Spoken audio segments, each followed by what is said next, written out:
Credit score naman yung pag-usapan natin, guys. Huwag naman tayo puro utang. Meron akong favorite app ngayon, si Lista app. A lot of things that I've learned dito sa Lista app na gusto kong i-share sa inyo.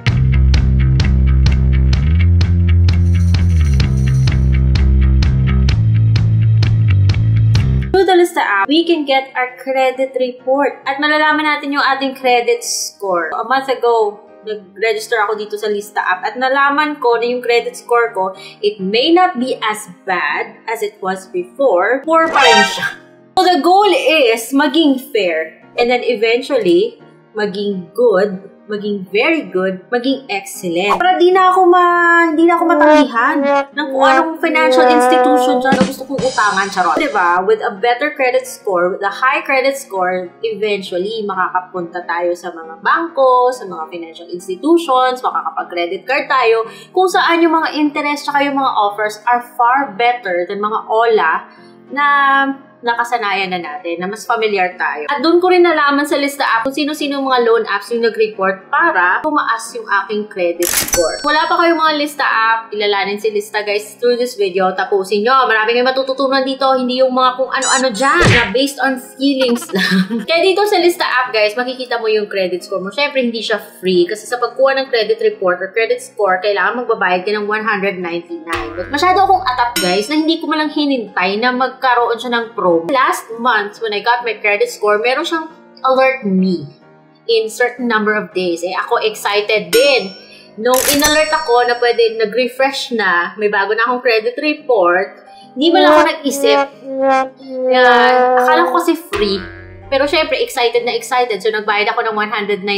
Next couple of days, may promo pala. Pwede ka palang kumuha ng credit report for 10 pesos lang. Eh, di sana hinintay. Okay naman because I think it's worth it. I learned a lot about my credit report. I got a new credit report and nalaman ko, umangat ng 5 points yung aking credit score. Still not good kasi bad pa rin siya. But at least, alam ko where I stand. Before I continue nga pala guys, let me remind you, importante to, kung may mga utang kayo dito kay WeFund or aka One Hand, alagaan nyo mga best. Kasi kung hindi kayo makabayad dito kay One Hand or late kayo magbayad, susumong na kayo sa kay CIC.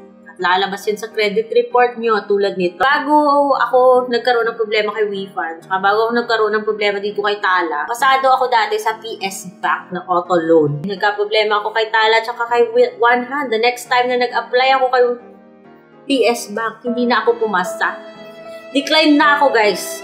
And I had to work hard again para maayos ko yung credit history ko. Another year pa bago ako ulit nakapasa sa auto loan ni PS Bank. That is why kailangan pinapangalagaan talaga yung mga account natin dito sa mga loan apps na nagre-report sa CIC. If you want to see the complete list, go to the CIC website for submitting entities.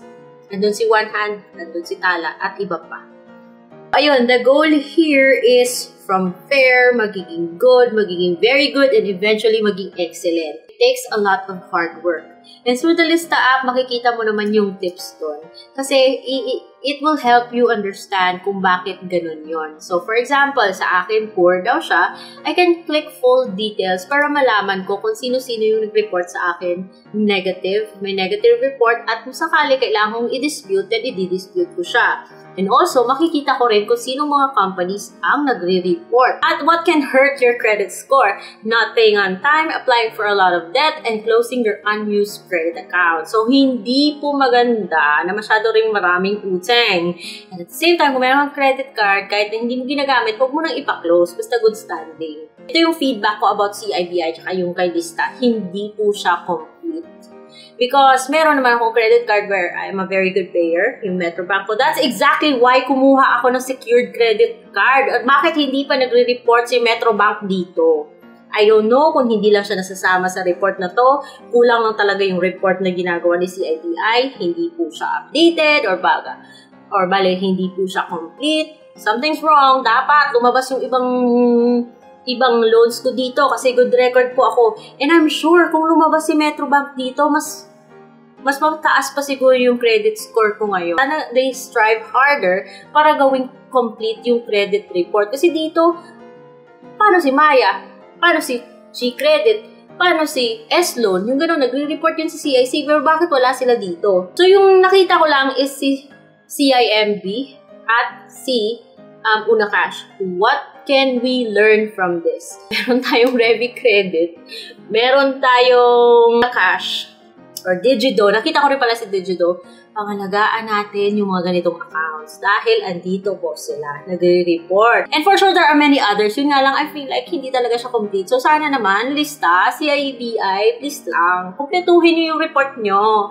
Sayang, kasi baka, what if, kung nakasama dito yung credit cards ko, di sana, mas mataas pa siguro yung credit score ko. Baka naman yung credit score ko nasa fair na, hindi na poor, yung ganon. Kung gusto nyo malaman paano magkaroon ng Lista account, na-download po siya sa Google Play Store, kung paano mag-apply, paano kumuha ng credit report, you can check my first video about Lista app. And also, tsaka si Lista, meron siyang nire-recommend ng mga credit cards, which, pag umapa, kahit na fair man lang yung credit score ko, umanda sila. Joke lang. Kaya nga pinapaangat yung credit score, para eventually makagraduate na tayo sa mga ola-ola na to. So, ayan, also meron po siyang nire-recommend ng mga loan apps dito. Last time nakita ko si Tala, pero ewan ko bakit nawala si Tala sa dashboard ko. I'm sure sa inyo meron. Na-guarantee na makakapasa ka kung dadaan ka dito para mag-apply kay OneHand. Kasi dadalhin ka pa rin niya sa Google Play Store kung saan i-download mo si OneHand. Learn more about it in this video. So, yun lang guys. Gusto kong i-share sa inyo how Lista app has been useful para sa akin. Hindi ko ginagamit yung mga budgeting, yung mga utang, because, I don't know, siguro tinatamad pa ako, but I will eventually try it. Sana naman, kumpletuhin nila, my gosh, para naman medyo mas accurate yung credit score, I hope meron kayo natutunan sa video na to somehow, and I will see you on my next vlog, and probably update ko kayo kung naging fair na yung credit score ko, para malaman nyo kung anong mga credit card yung nag-accept sa akin. If I forgot anything, just put it in the comment section below. Kung hindi ka pa subscribe na kayo, and I will see you on my next vlog. Bye!